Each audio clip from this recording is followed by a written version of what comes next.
Hi అండి అందరికీ. బీరకాయతో ఇంత రుచికరమైన కూర ఎప్పుడైనా చూసారా?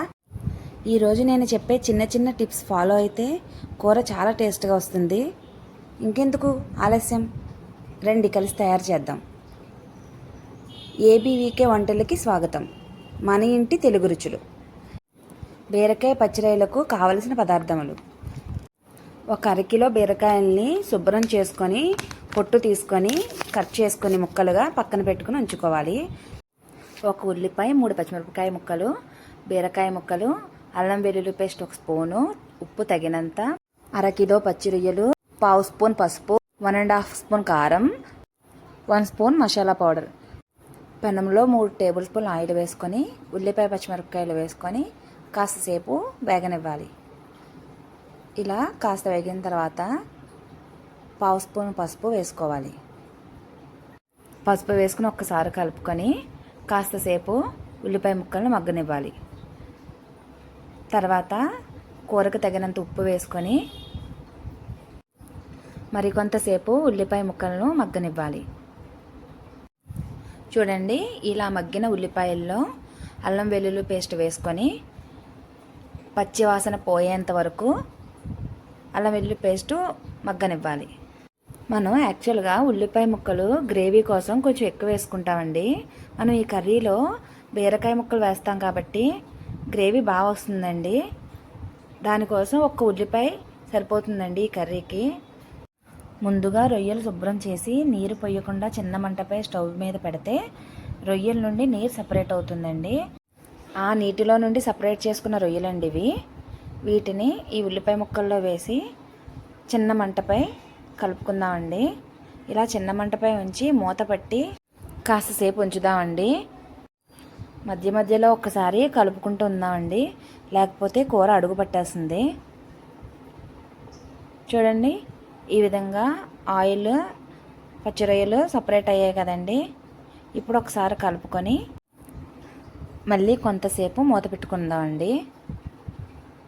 పచ్చిరొయ్యలు నీరు పోసిన తర్వాత ఉడికే కన్నా ఇలా ఆయిల్లో మగ్గితే సాఫ్ట్గా ఉంటాయండి. రొయ్యలు బాగా మగ్గిపోయాయండి. ఇప్పుడు బీరకాయ ముక్కలను వేసుకుందామండి. బీరకాయ ముక్కలు వేసుకొని బాగా కలిపి మూత పెట్టుకుని ఉంచుదామండి. పచ్చిరొయ్యల కూరలో చిన్న చిన్న టిప్స్ అండి, ఏం లేదండి. రొయ్యలు ఎక్కువసేపు ఉడికించకండి. ఇలా నీరు పొయ్యక ముందే మగ్గించండి, అప్పుడు పచ్చిరొయ్యలు సాఫ్ట్గా ఉంటాయండి. బీరకాయ పచ్చిరొయ్యల్లో నీరు కూడా ఎక్కువ పొయ్యాల్సిన అవసరం లేదండి, ఎందుకంటే బీరకాయ నుండి నీళ్లు చాలా వస్తాయి. ఇలా ఒక్కసారి కలిపి మూత పెట్టేసుకుందాం అండి. ఇలా మూత పెట్టుకొని మధ్య మధ్యలో తీసి కలుపుతూ ఉండండి, లేదంటే కూర అడుగు పట్టేస్తుందండి. మధ్య మధ్యలో కలుపుతూ మళ్ళీ మూత పెట్టుకొని మగ్గిస్తూ ఉండండి. బీరకాయలో ఉన్న నీరంతా దగ్గరికి అయిపోవాలండి. మంట ఫుల్గా పెట్టొద్దండి, మీడియం ఫ్లేమ్ మీదే వండుకుందామండి.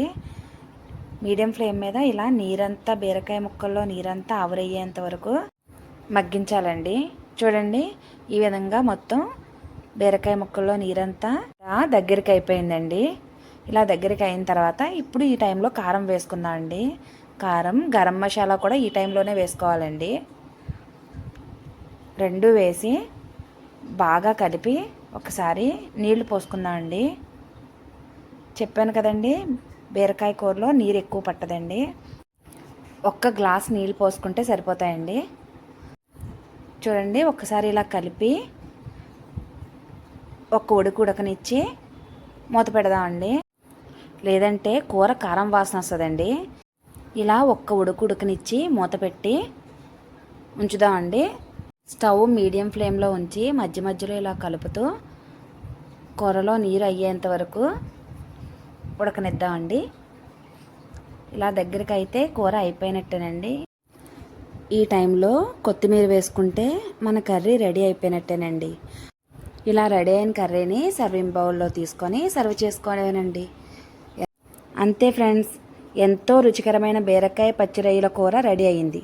మీకు ఈ రెసిపీ నచ్చితే ఒక లైక్ చేయండి, కామెంట్లో మీ అభిప్రాయం నాతో షేర్ చేసుకోండి.